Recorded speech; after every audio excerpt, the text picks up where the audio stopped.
In the Little Flowers of St. Francis, there is a story of a young friar who, after having given up his nobility, begins to be tempted in considering the Franciscan habit to be very vile and to be wretched. And God gives him a vision of this great grand procession of all of these people dressed in white garments, with two who are dressed up as illustrious knights, and one in particular that they seem to be celebrating. And this young man, at the end of the procession, asks one of the people, "What's going on? Who are these folks?" And one of the people in the procession says, "Well, we're all friar minors. We're all friars minor. And the two who are dressed as knights are Saints Francis and Saint Anthony. And the one who's especially being celebrated is one who persevered in his life after many temptations. He too, a friar minor, and he has just simply persevered. He has died, and we have come to collect him with great celebration." Today we celebrate all the saints of the Seraphic order. Of course, we know that means not just all of the saintly Franciscans, but also all the saintly Poor Clares, all the saintly Third Order Religious, and all the saintly Third Order Seculars as well, or secular Franciscans. We do not know the numbers of stories that we see in terms of those who follow St. Francis and St. Clare. Our first reading from the book of Sirach, one of the verses we did not read today from this very same chapter, mentions that there are some who are born and whose children, simply pass away without mention, as if they had never been born. Not trying to say that they had done something wrong, but says that these two were godly people. These two were remembered in the eyes of God. And then Sirach will begin to actually list examples from the Old Testament of people whose names have endured. But it is a way for us to remember that there are so many people, so many saintly men and women who maybe we've forgotten their names.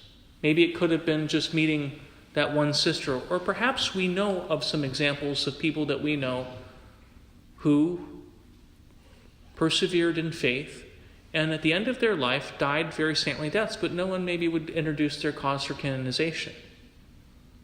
I can think of one friar that I know, not an OFM, not that there aren't saintly OFMs, but one friar that I know that I visited recently, and it was one of those experiences of knowing this guy's a saint. Of course, I don't tell him that, because then he'll get a big head. Then he'll die in the sin of pride. I don't want that.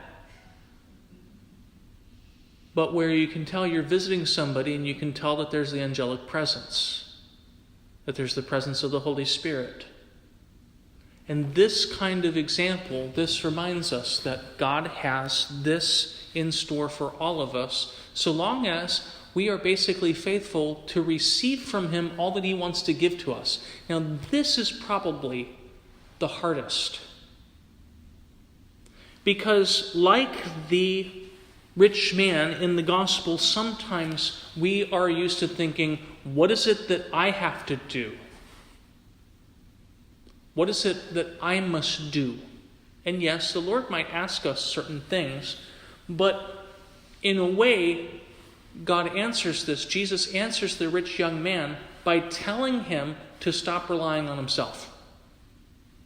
Teacher, I've kept all these things that you're saying I should do. And Jesus says, there's one more you must do. Go and sell what you have and give to the poor, then you'll have treasure in heaven. In other words, no longer rely upon your own wealth, your own ability to be able to do something, and then follow me.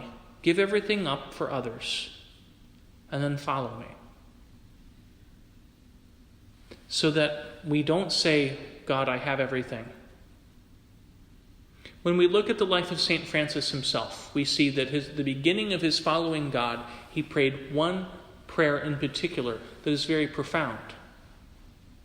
It was, very simply, Most High and good, glorious God, give light to the darknesses, plural, of my heart, and give me right faith, certain hope, and perfect charity, insight and wisdom, that I might follow your holy and true commandment.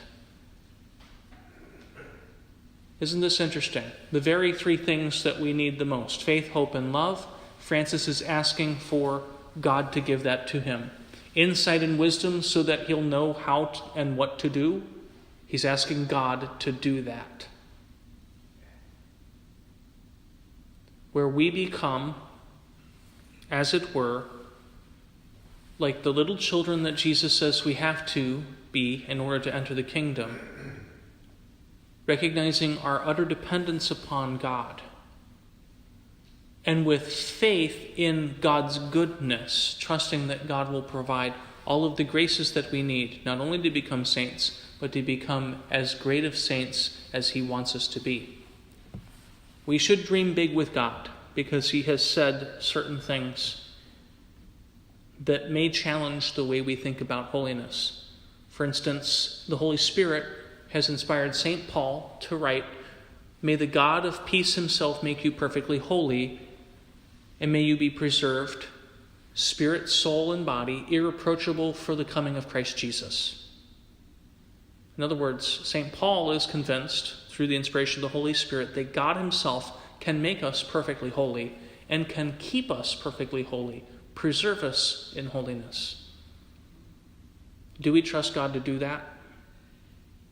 Today at this Eucharist, where we receive Jesus himself, his body, blood, soul, and divinity, let us invite the Lord, who is already generous in giving us himself, to give us every single grace that we need to persevere in our calling, to continue to always be willing to give up our own understanding for the will of God, to keep ourselves there, and to rely upon God in all things, even in our own ability to keep the commandments, even in our own ability to keep the rule that we have professed, even in our own ability to follow God to the end, trusting all the more in our divine spouse, who loves us more than we could fathom.